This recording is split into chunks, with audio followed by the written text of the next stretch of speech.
Hello students, I am Mohammad Amir from JSPG college Secunderabad. Last session में मैंने आपको पढ़ाया था कि कम्युनिकेशन किसे कहते हैं। चलिए अब इससे आगे का टॉपिक हम कवर करते हैं कि कितने टाइप्स कम्युनिकेशन के होते हैं या प्रकार ऑफ कम्युनिकेशन। तो they are two types of communication. First one is verbal, second one is non verbal. तो वर्बल कम्युनिकेशन हम किसे कहते हैं? Verbal communication means to convey message with the help of words, यानी कि अपनी बात दूसरों तक पहुंचाना वर्ड्स के थ्रू, इसको हम वर्बल कम्युनिकेशन कहते हैं।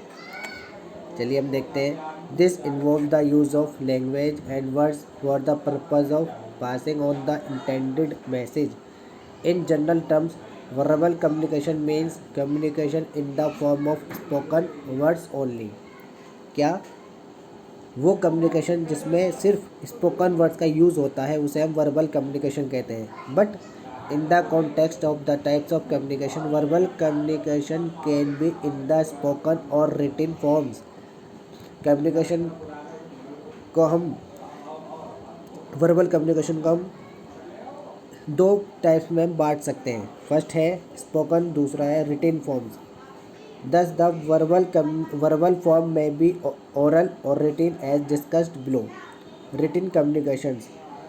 This kind of communication involves any kind of exchange of information in the written forms. For example, emails, text, letters, report, SMS, posts on social media platforms, documents, handbooks, posters, flyers, etc.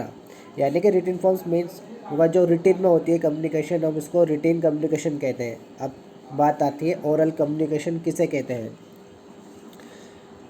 Oral means जो spoken words, उसको हम oral कहते हैं। जब orally बोलते हैं, verbally बोलते हैं, उसको हम ओरल कम्युनिकेशन कहते हैं। This is the communication which employees the spoken words either direct or indirect as communication channel. This verbal communication could be made on a channel that passes information in only one form, that is sound, यानी कि जिसमें आवाज़ आए। You could converse either face to face, over phone, via voice notes or chat rooms.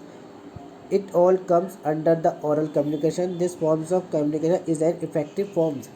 Verbal oral communication किसके through हो सकती है? या तो फेस टू फेस कर सकते हैं, फ़ोन पर कर सकते हैं, वाया वॉइस नोट्स हो सकती है, चैट रूम्स के थ्रू कर सकते हैं। ये सारे किसके अंदर आते हैं? ये ओरल कम्युनिकेशन के अंदर आते हैं। अब चलिए अब बात करते हैं नॉन वर्बल कम्युनिकेशन। जैसे कि इसके खुद ही जाहिर हो रहा है कि नॉन वर्बल मीन्स जिसमें हम वर्ड्स का यूज़ ना करें, यानी कि बॉडी लैंग्वेज इसके अंदर आता है। बॉडी लैंग्वेज का यूज़, जैसे ही इसमें खुद ही पता लग रहा है कि नॉन वर्बल, जिसमें वर्बल नहीं, नॉन वर्बली। नॉन वर्बल कैसे होगा? बॉडी लैंग्वेज के थ्रू, जैसे हम हैंड को रेस करते हैं, अप एंड डाउन करते हैं, आइज़ को घूरते हैं किसी को, तो ये किस में आता है? नॉन वर्बल कम्युनिकेशन के अंदर। In this types of communication message are relayed without the transmission of words. The message here are wordless message, यानी वर्डलेस मीन्स में वर्ड का यूज़ ना हो। This forms of communication mainly adds verbal communications. It supplements it with gesture, body language, symbols and expression. यानी कि जब इस type की जो वर्बल नॉन वर्बल कम्युनिकेशन होती है, ये हमारी हेल्प करती है किसमें? वर्बल कम्युनिकेशन में। जो भी जैसे हम स्पीच देते हैं कहीं पे भी, तो हम बोलने के साथ साथ अपनी आइज़ का यूज़ करते हैं, अपने हैंड्स का यूज़ करते हैं और अपने जेस्चर्स, हाव भाव, इन सब का यूज़ किया जाता है। क्यों किया जाता है? ताकि हमारी जो वर्बल कम्युनिकेशन हो उसको और इफ़ेक्टिव बना सकें।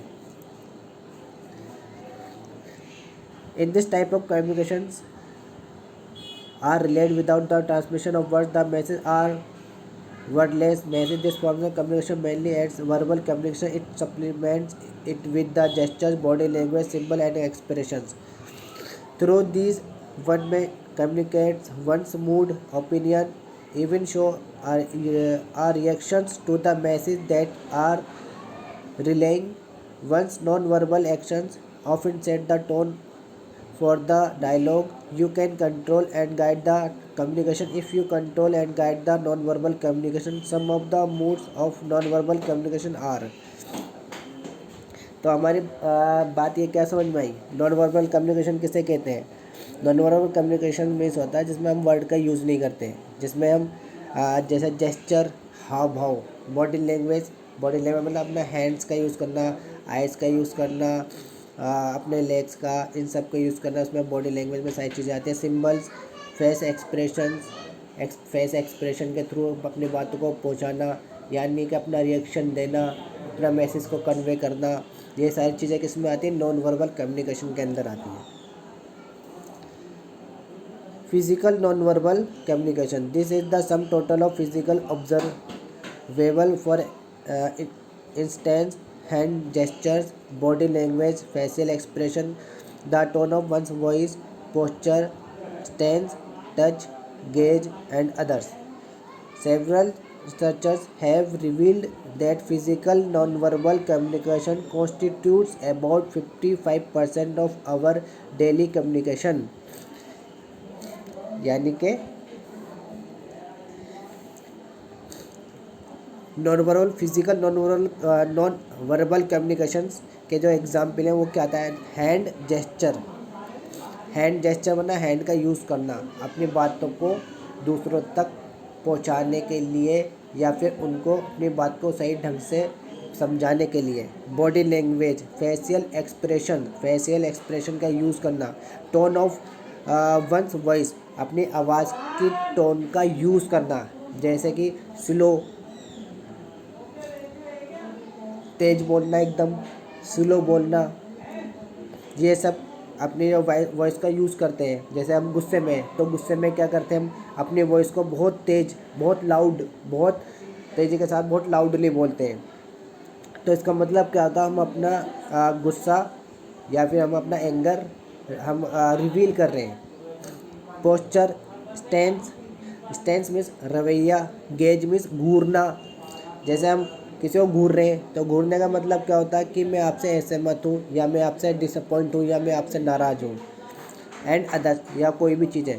तो ये रिसर्चर ने ये पाया है या रिवील्ड किया है, जब फिजिकल नॉन वर्बल कम्युनिकेशन जो होती है वो हमारी टोटल कम्युनिकेशन का 55% होती है।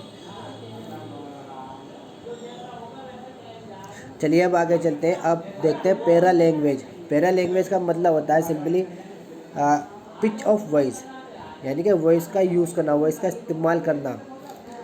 This is art of reading between the lines. The main kind of such communication is done with the tone of one's voice, यानी कि वॉइस का टोन का यूज़ करना, हल्का, तेज, loud. This kind of communication amounts to almost 38% of all communication that we do every day. ये हमारी total communication 38% बनाती है। Along with tone of voice, the style of speaking, voice quality, stress, emotion, intonation serves the purpose of communication, and these aspects are not verbal. तो इसमें हम किस किस का यूज़ करते हैं, tone of voice, style of speaking, voice quality, stress, emotion, intonation, ये सारी हमारी कम्युनिकेशन को पूरा करने में हेल्प करती है। अब आती है बात एस्थेटिक कम्युनिकेशन। एस्थेटिक में कलात्मक। इस टाइप की कम्युनिकेशन में हम किसका यूज़ करते हैं, इसमें आर्टिस्ट पेंटिंग्स का यूज़ करते हैं मैं अपने मैसेज को कन्वे करने के लिए। जैसे आप देख रहे हैं कोविड-19 इस टाइम पूरी दुनिया पर एक वायरस पूरी दुनिया पर काबिज़ है, कोविड-19। तो लोग बाग क्या कर रहे हैं, अपने मैसेज को पेंटिंग्स के थ्रू कन्वे कर रहे हैं। हाथों को वॉश करिए बार बार, 1 मीटर की दूरी मेंटेन करके रखें। तो ये क्या कर रहे हैं, कभी कभी जो एस्थेटिक कम्युनिकेशन होती है ये बहुत इफ़ेक्टिव होती है दूसरी लैंग्वेजेस या दूसरी कम्युनिकेशन के कंपेयर में एस्थेटिक कम्युनिकेशन बहुत ज़्यादा कारगर साबित होते हैं। जैसे अब आप देख रहे हैं आज के सिनेरियो में कोविड-19 को हम जो मैसेज जो कन्वे कर रहे हैं वो किस तरह कर रहे हैं, एस्थेटिक कम्युनिकेशन के थ्रू, पेंटिंग्स के through. Art is the important means of communication through the paintings or other forms of art. The artist can convey the strong message. Several times in the history of the world, art has been used as effective forms of non verbal communication. अब आती है बात appearance. Appearance में किस तरह हम दिखते हैं, जैसे कैसे हमने कपड़े पहन रखे हैं, किस टाइप के कपड़े पहन रखे हैं, कलर क्या है, तो उसे कहते हैं अपीयरेंस बोलते हैं, किस तरह हम दिखाई दे रहे हैं। First impression sets the tone, people will react to your appearance and this is a fact of life, your cloth, colour of fabrics etcetera all determine the reaction of your audience. Visual communications, तो इस type के जो communication में जो visuals के अंदर जो चीज़ आते हैं, जो ड्राइंग्स हो गया, प्ले कार्ड्स हो गया, प्रेजेंटेशन हो गया एंड इलस्ट्रेशंस एक्सेट्रा, ये आता है विजुअल कम्युनिकेशन के अंदर, जो दिखाई दे हमें विजुअल। अब आती है बात formal and informal communication. Formal and informal communication के बारे में हम आपको कल डिस्कस करेंगे डिटेल के अंदर। आज के लिए इतना ही काफ़ी है। नमस्कार, सत श्री अकाल, जय हिंद।